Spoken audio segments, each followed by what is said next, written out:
ನಮಸ್ಕಾರ. ಧ್ವನಿ ಸಮಾಚಾರಕ್ಕೆ ಸ್ವಾಗತ. ನಾನು ರಶ್ಮಿತಾ. ಮೊದಲಿಗೆ ಮುಖ್ಯಾಂಶಗಳು.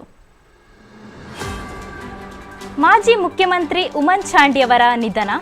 ಕೇರಳ ರಾಜ್ಯದಲ್ಲಿ ಇಂದು ಸಾರ್ವಜನಿಕ ರಜೆ ಘೋಷಿಸಲಾಗಿದೆ. ಪ್ರಧಾನಿ ನರೇಂದ್ರ ಮೋದಿ ಆಡಳಿತದಲ್ಲಿ ಭಾರತ ಮಹತ್ತರ ಬದಲಾವಣೆ. ಬರ್ನ್ಸ್ಟೈನ್ ವರದಿ.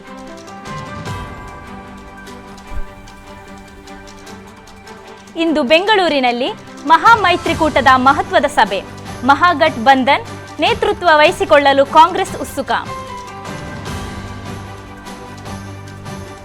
ಉತ್ತರ ಪ್ರದೇಶದಲ್ಲಿ 230 ದಲಿತ ಕುಟುಂಬಗಳನ್ನು ಕ್ರಿಶ್ಚಿಯನ್ ಧರ್ಮಕ್ಕೆ ಮತಾಂತರ, ವ್ಯಕ್ತಿ ಬಂಧನ. ಜಮ್ಮುವಿನಲ್ಲಿ ಬೆಳ್ಳಂಬೆಳಗ್ಗೆ ಭಾರತೀಯ ಸೇನೆಯ ಭರ್ಜರಿ ಬೇಟೆ, 4 ಉಗ್ರರ ಅಂತ್ಯ. ನೇಣು ಬಿಗಿದ ಸ್ಥಿತಿಯಲ್ಲಿ ಟೆಕ್ಕಿ. ಸೀಮಾ ಹೈದರ್ ಪ್ರೇಮ ಕಥೆಗೆ ಪ್ರತೀಕಾರ. ಪಾಕಿಸ್ತಾನದಲ್ಲಿ ಹಿಂದೂ ದೇವಾಲಯದ ಮೇಲೆ ರಾಕೆಟ್ ಲಾಂಚರ್ ದಾಳಿ.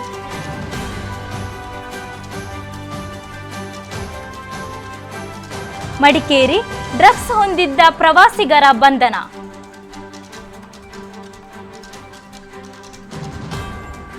ಪಾಣೂರಿನಲ್ಲಿ ಸ್ಕೂಟರ್ ಮತ್ತು ಟಿಪ್ಪರ್ ಲಾರಿ ನಡುವೆ ಡಿಕ್ಕಿ. ತಂದೆಯೊಂದಿಗೆ ಪ್ರಯಾಣಿಸುತ್ತಿದ್ದ 8 ವರ್ಷದ ಬಾಲಕ, ದಾರುಣ ಅಂತ್ಯ. ಮಂಗಳೂರು ಮಡ್ಕ ಚೀಟಿ ದಂಧೆ, 3 ಬಂಧನ.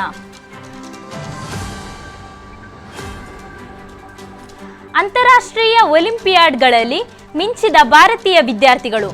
ಭೌತಶಾಸ್ತ್ರದಲ್ಲಿ ಚಿನ್ನ ಮತ್ತು ಬೆಳ್ಳಿ ಪದಕಗಳು.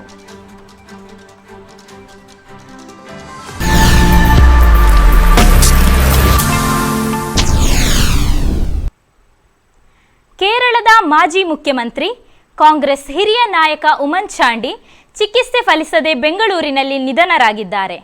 ಕ್ಯಾನ್ಸರ್ನಿಂದ ಬಳಲುತ್ತಿದ್ದ ಉಮ್ಮನ್ ಚಾಂಡಿ ಅವರು ಫೆಬ್ರವರಿ 12ರಂದು ಬೆಂಗಳೂರಿನ ಖಾಸಗಿ ಆಸ್ಪತ್ರೆಗೆ ದಾಖಲಾಗಿದ್ದರು. ಆದರೆ ಚಿಕಿತ್ಸೆ ಫಲಕಾರಿಯಾಗದೆ ಇಂದು ಕೊನೆಯುಸಿರೆಳೆದಿದ್ದಾರೆ. ಕೇರಳ ವಿದ್ಯಾರ್ಥಿ ಒಕ್ಕೂಟದ ಮೂಲಕ ತಮ್ಮ ರಾಜಕೀಯ ಕ್ಷೇತ್ರಕ್ಕೆ ಪಾದಾರ್ಪಣೆ ಮಾಡಿ 1967ರಲ್ಲಿ ಕೇರಳ ವಿದ್ಯಾರ್ಥಿ ಒಕ್ಕೂಟದ ರಾಜ್ಯಾಧ್ಯಕ್ಷರಾಗಿದ್ದರು. ಹೀಗೆ ವಿದ್ಯಾರ್ಥಿ ಜೀವನದಲ್ಲಿ ರಾಜಕೀಯದತ್ತ ಆಕರ್ಷಿತರಾದ ಉಮ್ಮನ್ ಚಾಂಡಿ ಅವರು ಕಾಂಗ್ರೆಸ್ ಮೂಲಕ ತಮ್ಮ ರಾಜಕೀಯ ಜೀವನ ಆರಂಭಿಸಿ 1969ರಲ್ಲಿ ಯುವ ಕಾಂಗ್ರೆಸ್ನ ರಾಜ್ಯಾಧ್ಯಕ್ಷರಾಗಿದ್ದರು. ಉಮ್ಮನ್ ಚಾಂಡಿ 1970ರಲ್ಲಿ ಪುತ್ತುಪಳ್ಳಿ ಕ್ಷೇತ್ರದಿಂದ ಮೊದಲ ಬಾರಿಗೆ ವಿಧಾನಸಭಾ ಚುನಾವಣೆಯಲ್ಲಿ ಗೆದ್ದಿದ್ದು 2004ರಿಂದ 2006 ಹಾಗೂ 2011ರಿಂದ 2016ರವರೆಗೆ ಕೇರಳದ ಮುಖ್ಯಮಂತ್ರಿಯಾಗಿದ್ದರು. ಉಮ್ಮನ್ ಚಾಂಡಿ ನಿಧನಕ್ಕೆ ಕೇರಳ ಕಾಂಗ್ರೆಸ್ ರಾಜ್ಯಾಧ್ಯಕ್ಷ ಕೆ ನಟರಾಜ್, ಕೇರಳ ಹಾಲಿ ಸಿಎಂ ಪಿನರಾಯಿ ವಿಜಯನ್ ಸಂತಾಪ ಸೂಚಿಸಿದ್ದಾರೆ.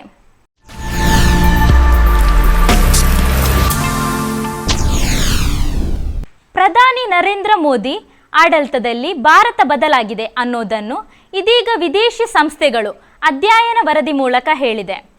ಮೋದಿ ಬಿಜೆಪಿಯನ್ನು ಟೀಕಿಸಿದ್ದ ಹಲವು ವಿದೇಶಿ ಏಜೆನ್ಸಿಗಳು ಇದೀಗ ಮಹತ್ತರ ಬದಲಾವಣೆಯನ್ನು ಮೆಚ್ಚಿಕೊಂಡಿದೆ. ವಿದೇಶಿ ಏಜೆನ್ಸಿ ಬರ್ನ್ಸ್ಟೈನ್ ಸಂಸ್ಥೆ 31 ಪುಟಗಳ ಅಧ್ಯಯನ ವರದಿಯನ್ನು ಬಿಡುಗಡೆ ಮಾಡಿದೆ. ಇದರಲ್ಲಿ ಮೋದಿ ಆಡಳಿತದಲ್ಲಿ ಭಾರತದ ಸುವರ್ಣಯುಗ ಮತ್ತೆ ಆರಂಭಗೊಂಡಿದೆ. 2014ರಲ್ಲಿ ಭಾರತ ವಿಶ್ವದ ಆರ್ಥಿಕತೆಯಲ್ಲಿ 10ನೇ ಸ್ಥಾನದಲ್ಲಿತ್ತು. ಇದೀಗ 5ನೇ ಅತಿದೊಡ್ಡ ಆರ್ಥಿಕತೆಯಾಗಿ ಬೆಳೆದಿದೆ. ಇದು ಸಾಧಾರಣ ಸಾಧನೆಯಲ್ಲ ಎಂದು ಬರ್ನ್ಸ್ಟೈನ್ ಸಂಸ್ಥೆ ತನ್ನ ವರದಿಯಲ್ಲಿ ಹೇಳಿದೆ.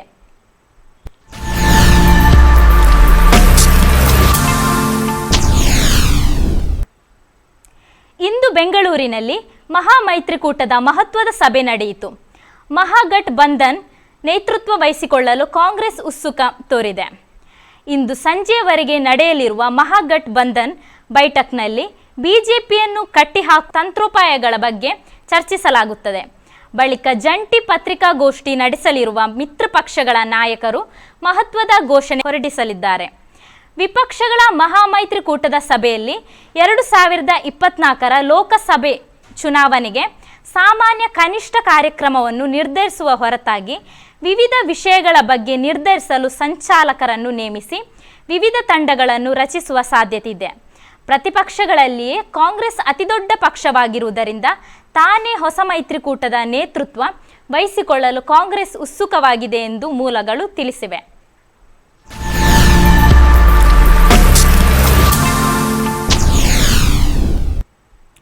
ಯಾವುದಾದರೂ ಕಾಯಿಲೆಯಿಂದ ಬಳಲುತ್ತಿರುವ ತಮ್ಮ ಮನೆಯ ಸದಸ್ಯರನ್ನು ಗುಣಪಡಿಸುವುದಾಗಿ ಭರವಸೆ ನೀಡಿ 230 ದಲಿತ ಕುಟುಂಬಗಳನ್ನು ಕ್ರಿಶ್ಚಿಯನ್ ಧರ್ಮಕ್ಕೆ ಮತಾಂತರ ಮಾಡಿದ ಆರೋಪದ ಮೇಲೆ ವ್ಯಕ್ತಿಯನ್ನು ಪೊಲೀಸರು ಸೋಮವಾರ ಬಂಧಿಸಿದ್ದಾರೆ. ಆರೋಪಿ ಲಕ್ನೋದ ಬಜರಂಗ್ ರಾವತ್ ಕಳೆದ 1 ವರ್ಷದಿಂದ ಉತ್ತರ ಪ್ರದೇಶದ ಲೋನಿ ಕತ್ರಾ ಪೊಲೀಸ್ ಠಾಣಾ ವ್ಯಾಪ್ತಿಯಲ್ಲಿ ಬರುವ ರೈಲ್ವೆ ಪ್ರದೇಶದಲ್ಲಿ ವಾಸಿಸುತ್ತಿದ್ದರು. ಅವರ ನಿವಾಸದಿಂದ ಬೈಬಲ್ ಮತ್ತು ಇತರ ಕ್ರಿಶ್ಚಿಯನ್ ಪುಸ್ತಕಗಳ ಕೆಲವು ಪ್ರತಿಗಳನ್ನು ಸಹ ವಶಪಡಿಸಿಕೊಳ್ಳಲಾಗಿದೆ ಎಂದು ಹೆಚ್ಚುವರಿ ಪೊಲೀಸ್ ವರಿಷ್ಠಾಧಿಕಾರಿ ಅಖಿಲೇಶ್ ನಾರಾಯಣ್ ಸಿಂಗ್ ಹೇಳಿದ್ದಾರೆ. ಹೈದರ್ಗಢ್ ಪಟ್ಟಣದ ವಿಜಯ್ ಹಿಂದೂಸ್ತಾನಿ ಎಂಬುವರು ನೀಡಿದ ದೂರಿನ ಆಧಾರದ ಮೇಲೆ ಬಜರಂಗ್ ರಾವತ್ ವಿರುದ್ಧ ಉತ್ತರ ಪ್ರದೇಶ್ ಕಾನೂನು ಬಾಹಿರ ಧರ್ಮದ ಮತಾಂತರ ನಿಷೇಧ ಕಾಯ್ದೆ 2021ರ ಸಂಬಂಧಿತ ಸೆಕ್ಷನ್ಗಳ ಅಡಿಯಲ್ಲಿ ಪ್ರಕರಣವನ್ನು ದಾಖಲಿಸಲಾಗಿದೆ. ಇವರ ಜೊತೆಗೆ ಸಹಾಯ ಮಾಡುತ್ತಿದ್ದ ಇತರ ವ್ಯಕ್ತಿಗಳನ್ನು ಬಂಧಿಸಲಾಗಿದೆ ಎಂದು ಎಎಸ್ಪಿ ತಿಳಿಸಿದ್ದಾರೆ.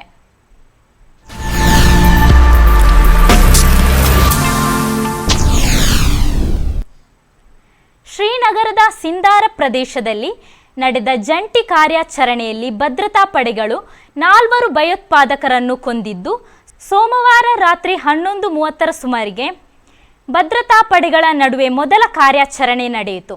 ನಂತರ ಇಂದು ಮುಂಜಾನೆ ಭದ್ರತಾ ಪಡೆಗಳು ಮತ್ತು ಭಯೋತ್ಪಾದಕರ ನಡುವೆ ಭಾರೀ ಗುಂಡಿನ ಚಕಮಕಿಯೊಂದಿಗೆ ಎನ್ಕೌಂಟರ್ ಮತ್ತೆ ಪ್ರಾರಂಭವಾಯಿತು ಎನ್ನಲಾಗಿದೆ.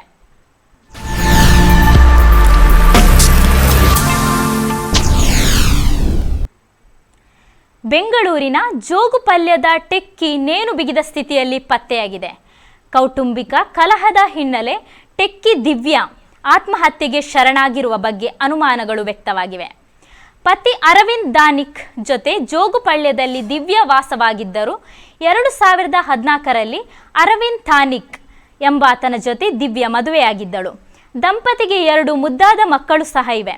ಮದುವೆಯಾಗಿ 2 ಮಕ್ಕಳಾದರೂ ಅರವಿಂದ್ ಮತ್ತು ಆತನ ಪೋಷಕರು ದಿವ್ಯಾ ಅವರಿಗೆ ವರದಕ್ಷಿಣೆಯ ಕಿರುಕುಳ ನೀಡುತ್ತಿದ್ದರು ಎಂಬ ಆರೋಪಗಳು ಕೇಳಿಬಂದಿವೆ. ಸೋಮವಾರ ಪತ್ನಿ ಕೋಣೆಯೊಳಗಿಂದ ಲಾಕ್ ಮಾಡಿಕೊಂಡಿದ್ದಾಳೆ ಎಂದು ದಿವ್ಯಾ ಪೋಷಕರಿಗೆ ಅರವಿಂದ್ ಮಾಹಿತಿ ನೀಡಿದ್ದಾನೆ. ವಿಷಯ ತಿಳಿದು ಮಗಳ ಮನೆಗೆ ಕುಟುಂಬಸ್ಥರು ಬರೋ ವೇಳೆಗೆ ದಿವ್ಯಾ ಶವ ನೇಣು ಬಿಗಿದ ಸ್ಥಿತಿಯಲ್ಲಿ ಪತ್ತೆಯಾಗಿದೆ. ಅರವಿಂದ್ ಇದು ಆತ್ಮಹತ್ಯೆ ಎಂದು ಹೇಳುತ್ತಿದ್ದರೆ ದಿವ್ಯಾ ಪೋಷಕರು ಇದೊಂದು ಕೊಲೆ ಎಂದು ಆರೋಪಿಸಿದ್ದಾರೆ.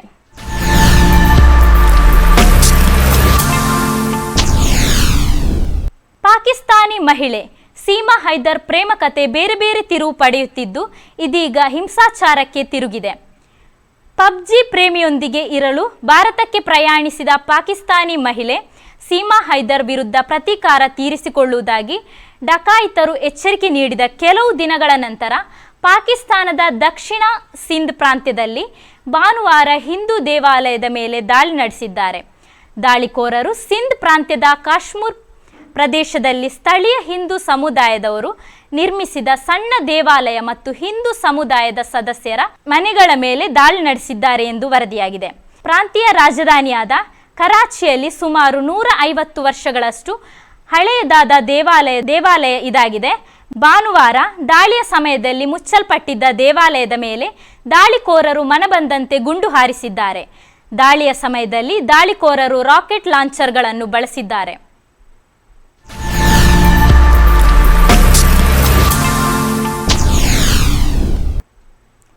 ಡ್ರಗ್ಸ್ ಹೊಂದಿದ್ದ ಪ್ರವಾಸಿಗರನ್ನು ಕೊಡಗು ಜಿಲ್ಲೆಯ ಹೋಮ್ ಸ್ಟೇಯಿಂದ ಬಂಧಿಸಲಾಗಿದೆ. ಒಟ್ಟು 16 ಮಂದಿ ಪ್ರವಾಸಿಗರನ್ನು ಬಂಧಿಸಲಾಗಿದ್ದು, ಮಕ್ಕಂದೂರು ತಾಲೂಕಿನಲ್ಲಿರುವ ಹೋಮ್ ಸ್ಟೇ ಈ ಘಟನೆ ನಡೆದಿದೆ. ಬಂಧಿತರ ಪೈಕಿ ಹೋಮ್ ಸ್ಟೇ ಮಾಲೀಕನೂ ಇದ್ದು, ಪೊಲೀಸರು LSD ಡ್ರಗ್ಸ್ ಹಾಗೂ ಮಾರಿ ಜೌನನ್ನು ವಶಕ್ಕೆ ಪಡೆದಿದ್ದಾರೆ. ತಮಗೆ ಬಂದ ಮಾಹಿತಿಯ ಆಧಾರದಲ್ಲಿ ಪೊಲೀಸರು ಹೋಮ್ ಸ್ಟೇ ಮೇಲೆ ದಾಳಿ ನಡೆಸಿದ್ದಾರೆ. ಬಂಧಿತರು ಮಂಗಳೂರು ಮೂಲದವರಾಗಿದ್ದು, ಯುವಕರಿಂದ 414 ಗ್ರಾಂಗಳಷ್ಟು ಗಾಂಜಾ ಹಾಗೂ 9 LSDಗಳನ್ನು ವಶಪಡಿಸಲಾಗಿದೆ.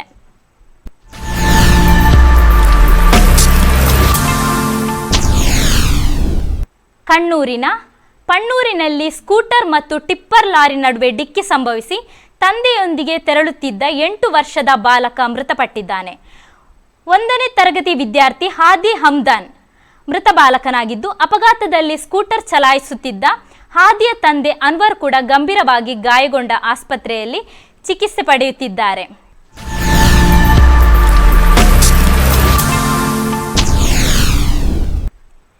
ಮಂಗಳೂರು ನಗರದ ಊರ್ವ ಪೊಲೀಸ್ ಠಾಣಾ ವ್ಯಾಪ್ತಿಯ ಊರ್ವ ಜಂಕ್ಷನ್ ಹತ್ತಿರದ ಮೈದಾನದಲ್ಲಿ ಮಟ್ಕಾ ಚೀಟಿ ದಂಧೆ ನಡೆಸುತ್ತಿದ್ದು ಆರೋಪದಲ್ಲಿ 3 ಆರೋಪಿಗಳನ್ನು ಪೊಲೀಸರು ಬಂಧಿಸಿದ್ದಾರೆ. ದೀಪಕ್ ಶೆಟ್ಟಿ ಕೋಡಿಕಲ್, ಅನಿಲ್ ಶೆಟ್ಟಿ ಕೋಡಿಕಲ್ ಹಾಗೂ ಗಿರೀಶ್ ರೈ ವಾಮಂಜೂರು ಬಂಧಿತ ಆರೋಪಿಗಳಾಗಿದ್ದಾರೆ. ಆರೋಪಿಗಳ ವಿರುದ್ಧ ಕರ್ನಾಟಕ ಪೊಲೀಸ್ ಕಾಯ್ದೆ ಪ್ರಕರಣ ದಾಖಲಿಸಿ ತನಿಖೆ ಕೈಗೊಳ್ಳಲಾಗಿದೆ ಎಂದು ಊರ್ವ ಠಾಣೆ ಪೊಲೀಸರು ತಿಳಿಸಿದ್ದಾರೆ.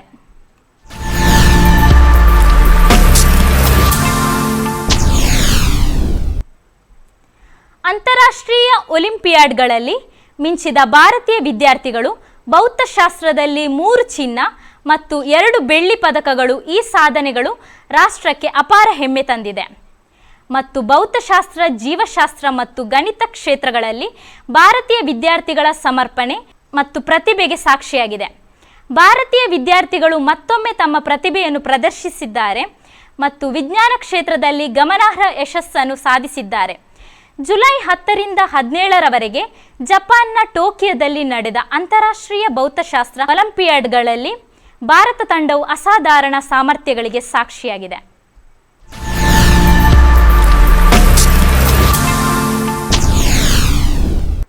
ನಿರಂತರ ಸುದ್ದಿಗಾಗಿ ವೀಕ್ಷಿಸಿ ನಿಮ್ಮ ಧ್ವನಿ ಮೀಡಿಯಾ.